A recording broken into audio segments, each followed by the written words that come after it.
வணக்கம். நேர்களே, நீங்கள் இணைந்திருப்பது இலங்கையின் முதல் தர செய்தி வழங்குனரான நியூஸ் ஃபர்ஸ்டின் மதிய நேர பிரதான செய்தி அறிக்கையுடன் உங்களுடன் நான் தனுஷியா ஞானசேகரன். விரிவான செய்திகளுக்குள் செல்லும் முன்னதாக முதலில் தலைப்புச் செய்திகள். பிலியாந்தல மொரட்டுமுள்ள பகுதியில் இடம்பெற்ற துப்பாக்கிச் சூட்டில் 2 உயிரிழப்பு. ஜெனீவா மனிதுரிமைகள் ஆணைக்குழு முன்னிலையில் நாட்டின் இறையாண்மையை விட்டுக் கொடுக்கப் போவதில்லை என வெளிவிவகார அமைச்சர் திலக் மாரப்பன பாராளுமன்றத்தில் தெரிவிப்பு. மக்கள் எழுச்சி பேரணிக்கு வலு சேர்க்கும் வகையில் யாழ் பல்கலைக்கழகம் ஒன்றிலிருந்து பயணித்த வாகன பேரணி கிளிநொச்சியை சென்றடைந்தது. உலகளாவிய ரீதியில் 737 மெக்ஸ் ரக விமானங்களை போயிங் நிறுவனம் நிறுத்தியது.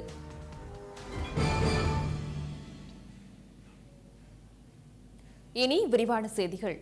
கென்யாவின் நைரோபி நகரில் இடம்பெறும் ஐக்கிய நாடுகள் சபையின் சுற்றாடல் மாநாட்டின் 4வது கூட்டத்தொடரில் கலந்து கொள்வதற்காக கென்யாவிற்கு விஜயம் மேற்கொண்டுள்ள ஜனாதிபதி மைத்ரிபால சிறிசேன நேற்றிரவு நைரோபியில் உள்ள ஜோமோ கென்யாட்டா சர்வதேச விமான நிலையத்தை சென்றடைந்தார்.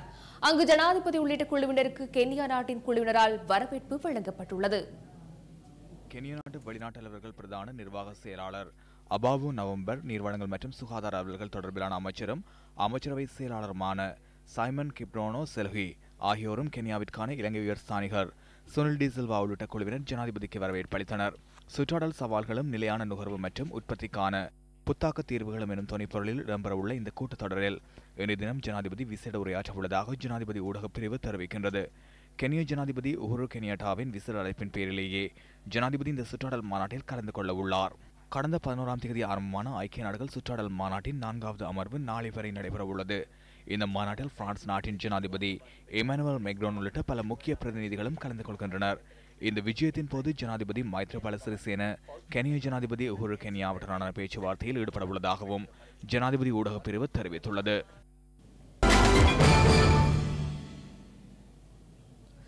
ஜெனீவா மனிதுரிமைகள் ஆணைக்குழு முன்னிலையில் நாட்டின் இறையாண்மையை விட்டுக் கொடுக்கப் போவதில்லை என வெளிவிவகார அமைச்சர் திலக் மாரப்பன பாராளுமன்றத்தில் தெரிவித்துள்ளார்.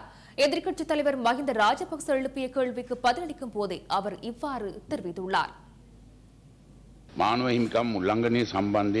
மனித உரிமை மீறல்கள் தொடர்பில் விசாரணை செய்வதற்கு சர்வதேச நீதிமன்றத்தை இலங்கையில் ஸ்தாபிப்பதற்கும் ஐக்கிய நாடுகள் சபைக்கான அலுவலகம் ஒன்றை இலங்கையில் ஸ்தாபிப்பதற்கும் இலங்கை மனித உரிமைகள் விடயம் தொடர்பில் ஜெனீவா கூட்டத்தொடரின் ஒழுங்கு பத்திரத்தினூடாக தொடர்ந்தும் விவாதத்திற்கு எடுத்துக்கொள்வதற்கும் தீர்மானிக்கப்பட்டுள்ளதாக ஊடகங்களில் செய்தி வெளியிடப்பட்டுள்ளது.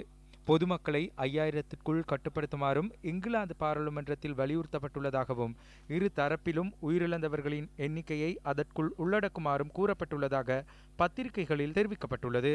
உயிரிழந்தவர்களின் எண்ணிக்கை 0 என நாங்கள் கூறுகின்றோம். ஐக்கிய நாடுகள் சபை என்ற போர்வையில் இலங்கையின் நீதிமன்ற கட்டமைப்பை சவாலுக்குட்படுத்தி நாட்டிற்குள் நாட்டின் ஸ்தாபிக்கப்படவுள்ள வெளிநாட்டவர்களின் தலையீட்டை நிறுத்துவதற்கு அரசாங்கம் என்ற ரீதியில் நடவடிக்கை மேற்கொள்ளுமாறும் இந்த சபைக்கு நான் பிரேரிக்கின்றேன். இந்த விடயம் தொடர்பில் அரசாங்கத்தின் நிலைப்பாட்டை தெளிவுபடுத்துமாறும் கேட்டுக்கொள்கிறேன்.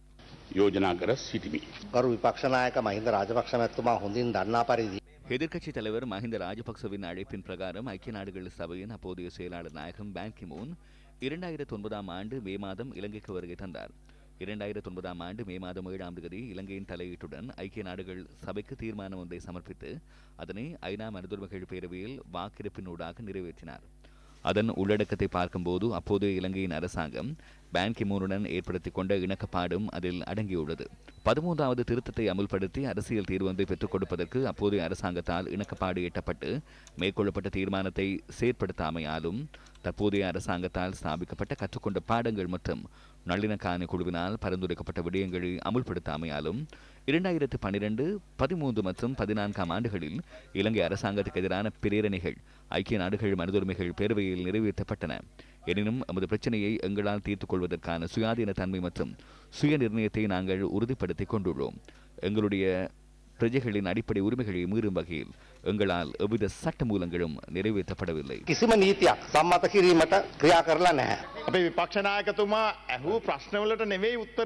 எதிர்க்கட்சி தலைவர் கேட்ட கேள்விகளுக்கு இங்கு பதில் வழங்கப்படவில்லை. வரலாறு மாத்திரமே கூறப்படுகின்றது.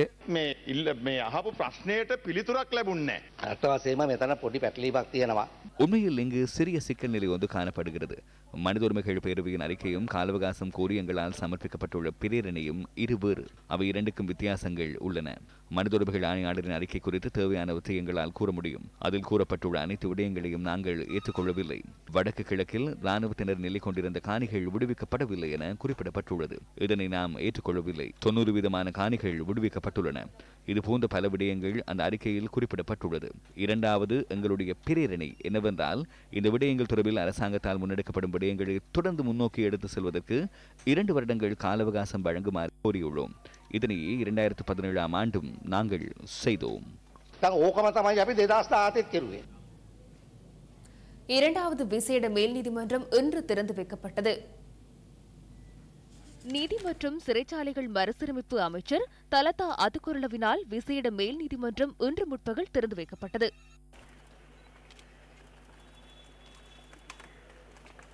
අධිකරණ සංවිධාන පනතේ සංශෝධනවල හැටියට තමයි මේ දෙවැනි එක අද විවෘත වෙන්නේ. நீதித்துறை சட்டத்தின் கீழ் இந்த நீதிமன்றம் ஆரம்பித்து வைக்கப்பட்டுள்ளது. பாரிய ஊழல், லஞ்ச மோசடி போன்ற முறைப்பாடுகளை யாருக்கு எதிராகவும் பதிவு செய்ய முடியும். அரசியல்வாதிகள் மற்றும் அரசு அதிகாரிகளுக்கு எதிரான முறைப்பாடுகளை முன்வைக்க முடியும்.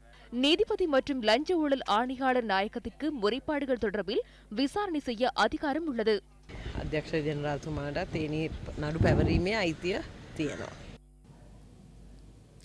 ஜப்பானின் நிதியுதவியின் கீழ் நிர்மாணிக்கப்படும் மாலம்பை கோடு ரயில் நிலையத்திற்கான ஒப்பந்தம் நேற்று கைச்சாத்திடப்பட்டது. இந்த ஒப்பந்தம் கைச்சாத்திட நிகழ்வில் அமைச்சர் பாட்டலி சம்பி ரணபக கலந்து கொண்டிருந்தார். சுமார் 17 கிலோமீட்டர் தூரம் கொண்ட இந்த ரயில் பாதையின் நிர்மாண பணிகள் எதிர்வரும் 2024 ஆண்டில் நிறைவு பெறும். 17 ரயில் நிலையங்கள் உள்ளடக்கியதாக இந்த ஒப்பந்தம் கைச்சாத்திடப்பட்டுள்ளது. බලාපොරොත්තු වෙනවා ලබන මාසයේදී මේ මූලික කටයුතු ආරම්භ කිරීමට හැකියාව ලැබෙයි කියලා. அடுத்த மாதத்தில் ஆரம்ப கட்ட நிர்மாண பணிகளை முன்னெடுக்க தீர்மானித்துள்ளோம். வரி இல்லாமல் $100 மில்லியன் ஒப்பந்தம் உள்ளது. அதனை நாங்கள் ஜப்பானிடமிருந்து கடனுதவியாக பெற்றுக் கொள்கின்றோம். இதற்கான வட்டி வீதம் 100க்கு 0.1%. இது 22 பில்லியனுக்கான திட்டமே. இதுவரை செயற்படுத்தப்பட்டுள்ள திட்டங்களில் பொது முதலீட்டிற்காக அதிக செலவில் முதலிடப்பட்டுள்ள திட்டம் இதுவென நான் நினைக்கின்றேன். இது முற்றுமுழுதான நவீன போக்குவரத்து செயற்திட்டம். ரயில் பெட்டிகளை கொண்டு வர வேண்டும், ரயில் இயந்திரங்களை கொண்டு வர வேண்டும். இதனை நடைமுறைப்படுத்துவதற்கான மத்திய நிலையங்களை அமைக்க வேண்டும், தொழில் நிலையங்களை நிர்மாணிக்க வேண்டும், தரிப்பிடங்களை நிர்மாணிக்க வேண்டும். இந்த நாட்டில் மின்சார ரயில்கள் தொடர்பில் 1931 ஆண்டளவில் திட்டமிடப்பட்டது. ஆனால் இன்று வரை மின்சார ரயில்களை இயங்க வைக்க முடியவில்லை. இங்கு ஆரம்பிக்கப்படும் அனைத்து பாரிய திட்டங்களும் முடிவடைய 100 ஆண்டுகளாகின்றன. கட்டுநாயக்க அதிவேக வீதி 1968 ஆண்டு ஆரம்பிக்கப்பட்டது.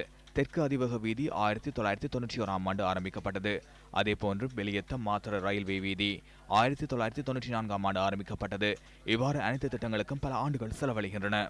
ඒ වගේම බෙලියත්ත මාතර දුම්රිය මාර්ගය 1994 පටන් මේ ඔක්කොම සෑහෙන කාලයක් ගියා. மத்திய மாகாண ஆளுநர் மைத்ரி குணரத்ன நேற்று கண்டியில் இடம்பெற்ற நிகழ்வொன்றில் கலந்து கொண்டிருந்தார். கண்டி கொக்காவெல உடகேன ஆரம்ப பாடசாலையின் மாணவர் தலைவர்களுக்கு சின்னம் அணிவிக்கும் நிகழ்வு நடைபெற்றது. இதில் கலந்து கொண்ட மத்திய மாகாண ஆளுநர் மைத்ரி குணரத்ன மாணவர்களுக்கு சின்னம் அணிவித்தார்.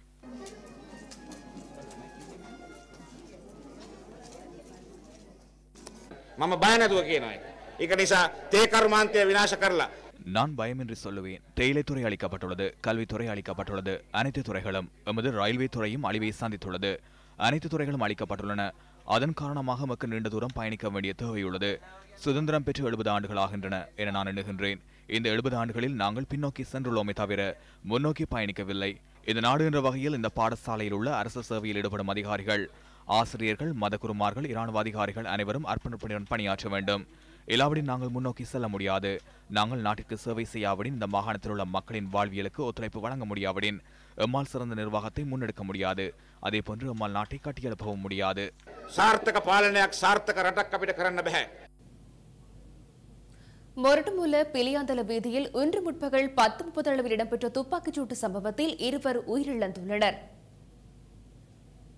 துப்பாக்கி பிரயோகத்தில் மற்றொருவர் காயமடைந்துள்ளதாக போலீஸ் ஊடக பேச்சாளர் போலீஸ் அத்தியட்சகர் ருவான் குணசேகர தெரிவித்துள்ளார். மோட்டார் சைக்கிளில் வந்த இருவர் இந்த துப்பாக்கி பிரயோகத்தை மேற்கொண்டுவிட்டு தப்பிச் சென்றுள்ளனர். துப்பாக்கிச் சூட்டில் குறித்த பகுதியில் அமைந்துள்ள வீட்டின் முன்பாக இருந்த பஸ் உரிமையாளர் ஒருவரும் அவரின் மகனின் நண்பருமே உயிரிழந்துள்ளனர். சம்பவத்தில் பஸ் உரிமையாளரின் மகன் காயமடைந்துள்ளதாக போலீசார் தெரிவித்தனர்.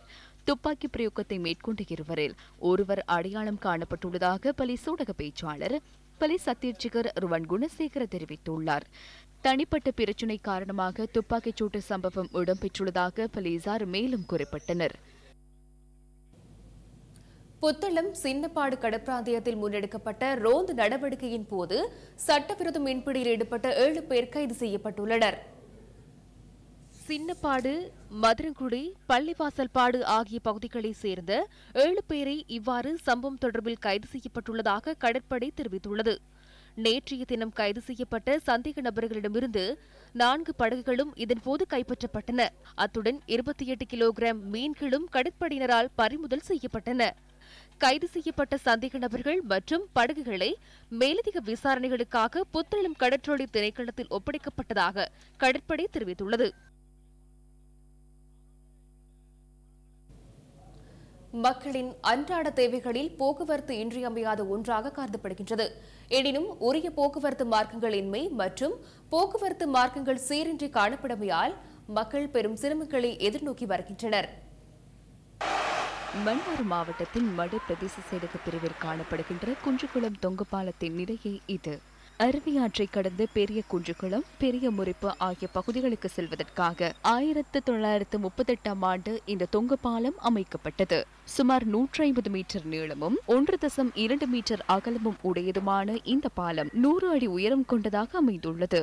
மன்னார் மாவட்டத்தில் அமைந்துள்ள முக்கிய சுற்றுலா தலங்களில் ஒன்றாக இந்த பகுதி காணப்படுகின்ற போதிலும் உரிய பராமரிப்பு இன்றி காட்சியளிக்கின்றது.